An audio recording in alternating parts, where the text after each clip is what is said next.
Je m'appelle Amanda. Oui, j'avais une maladie. C'est à 16, environ 15 à 16 ans. Moi, je travaillais déjà à ce moment-là. Et j'ai commencé à me sentir vraiment malade. Oui, j'avais mal, beaucoup de douleurs à l'estomac. Et ma mère m'emmenait chez le médecin, tout tombait malade au travail. Une fois, je suis sortie du travail en ambulance à cause de la douleur, qui était très, très forte, très fréquente. Et j'ai vu que ces douleurs augmentaient, n'est-ce pas? Ils ont commencé à augmenter progressivement.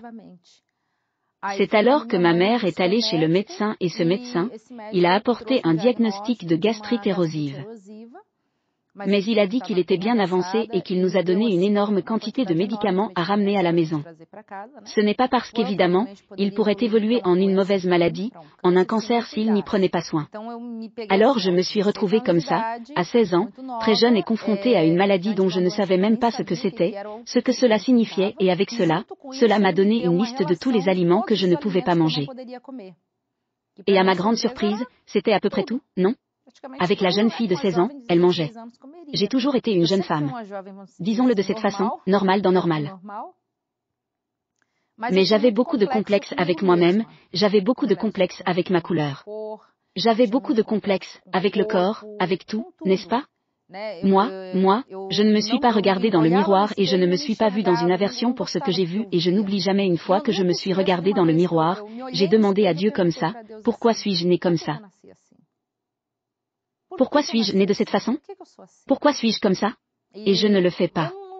Je ne pouvais pas me retrouver à l'intérieur de moi, alors c'était un esprit abattu. C'était un esprit triste, c'était un esprit dépressif. C'était un esprit qui n'avait aucune volonté de vivre, mais à l'extérieur, pour les gens, les nôtres. C'est une fille heureuse, c'est une fille en avant, c'est une fille qui va après les choses. C'était une fille qui y allait, vous savez? Ils l'ont vu, mais de l'intérieur de moi, il y avait autre chose.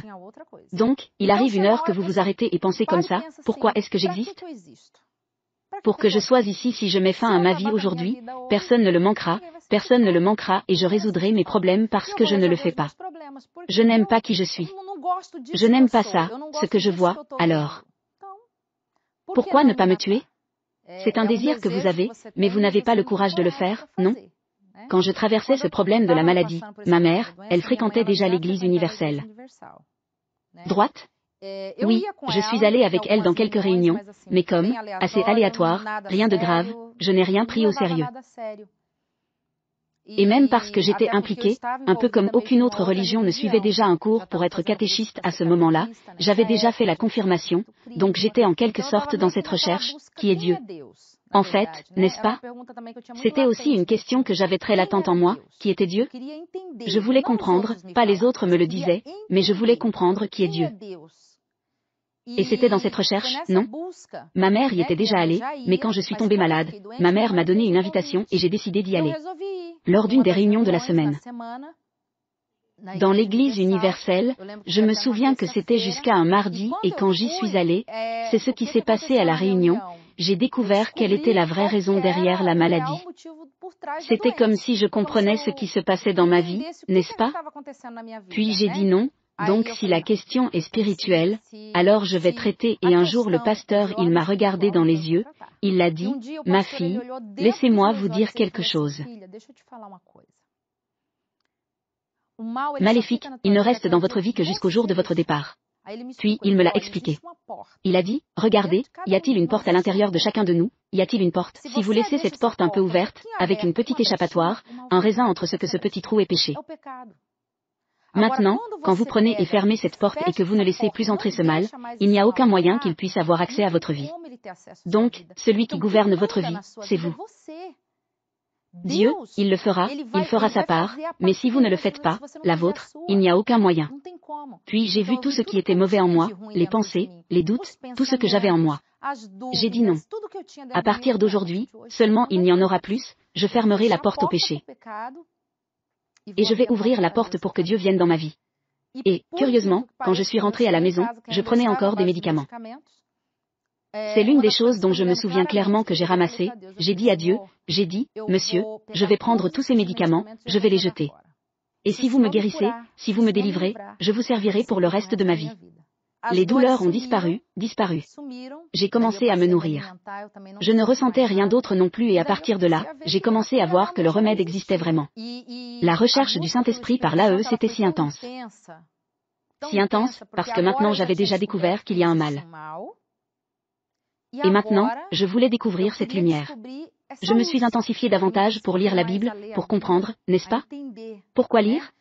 Je l'avais lu plusieurs fois. J'ai fait des études de religion pendant 2 ans. J'ai étudié à peu près toute la Bible. Mais je ne connaissais que les paroles. Je ne connaissais pas l'esprit du mot, c'était à cette époque. J'ai commencé à lire et à demander à Dieu de comprendre la parole. J'ai jeûné. Je me réveillais aux petites heures du matin pour pouvoir chercher Dieu. Donc, peu importe ce qui parlait ainsi, oh, faites que vous puissiez recevoir le Saint-Esprit. C'était même une nuit où c'était un tournant, non? Sur une veillée du Tour. Puis il est venu. Je me souviens exactement de ce jour. C'est jusqu'au petit endroit de l'église où j'étais. Mais je me souviens clairement de ce jour-là, quand Dieu est venu sur ma vie, la première chose qui vient, la paix et la joie, c'est la certitude, c'est la compréhension. C'est comme si vous aviez une lumière dans les yeux que vous n'auriez jamais vue si vous étiez dans l'obscurité.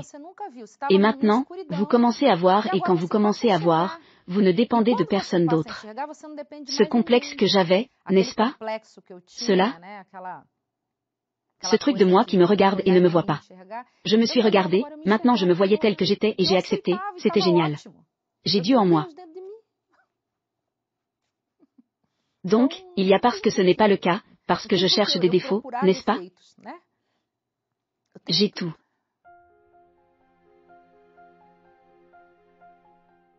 Voici la deuxième étape, non?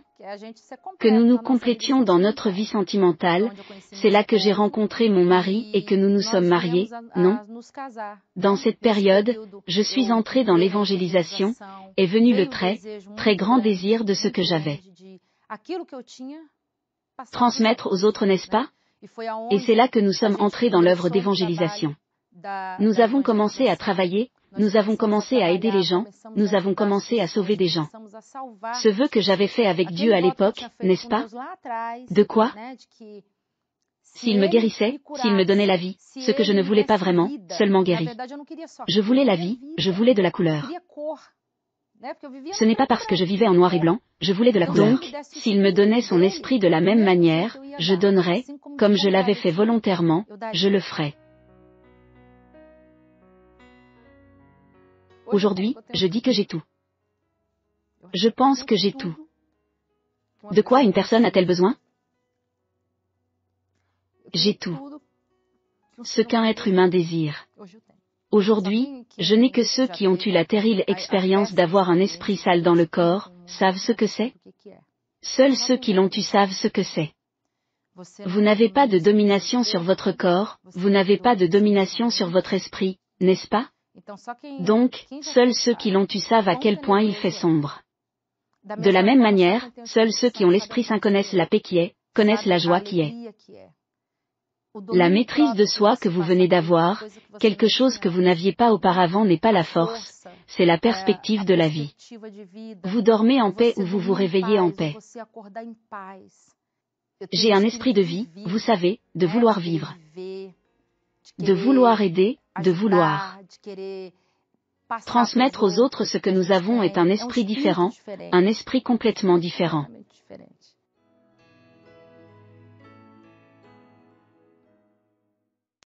Mais je viens avec